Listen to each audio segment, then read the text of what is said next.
Hi, let's continue. Cosmology is the scientific study of universe as a whole, its origin, structures, evolution, and fate.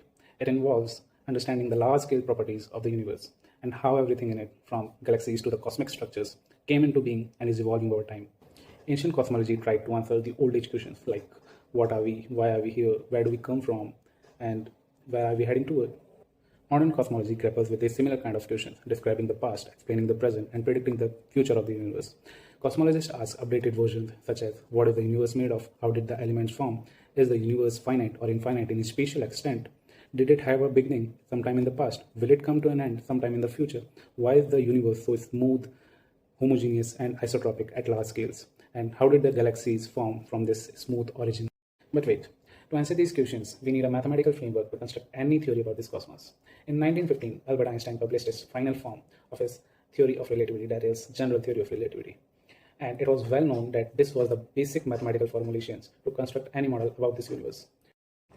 Then in 1920s, Alexander Friedman, Russian physicist and a mathematician, derived the non-static solutions to the Einstein field equation. He further showed that a homogeneous and isotropic universe could be either expanding or contracting, further laying the foundations for the modern cosmology. Then in 1927, Georges Lemaitre, which I talked in the previous video, a Belgian physicist and a priest, proposed the idea of a dynamic universe originating from a primeval atom or a cosmic egg. He further suggested that the universe is not actually contracting but expanding, which he derived independently from the Einstein's general theory of relativity. In 1929, an American astronomer, Edwin Hubble, observed that galaxies are actually receding from us with their velocities proportional to their distance. And this was an empirical evidence that supported Lemaitre's theory and the establishment of a universe expansion. Then, in 1948, George Gamow, Ralph Erfur, and Robert Herman developed the concept of hot early universe and predicted the existence of CMB, which is cosmic microwave background radiation. Then in 1949, Fred Hoyle first coined the term Big Bang in a BBC radio broadcast, actually to criticize the theory of George Lemaitre. Then in 1965, Arno Penzias and Robert Wilson accidentally discovered the CMB. Yes, accidentally discovered the CMB, and this finding provided the observational support to the Big Bang theory over its main rival, that is, steady state theory.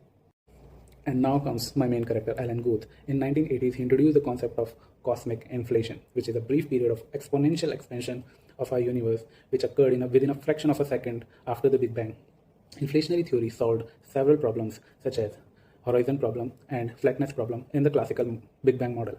Then, satellites such as Scope 19 in 1992, WMAP in 2003, and Planck in 2009 measured the CMB with greater precision and thus confirming the predictions of Big Bang model and the inflationary theory. So this is the end of the video, and this was the major events in the history of cosmology. Thank you.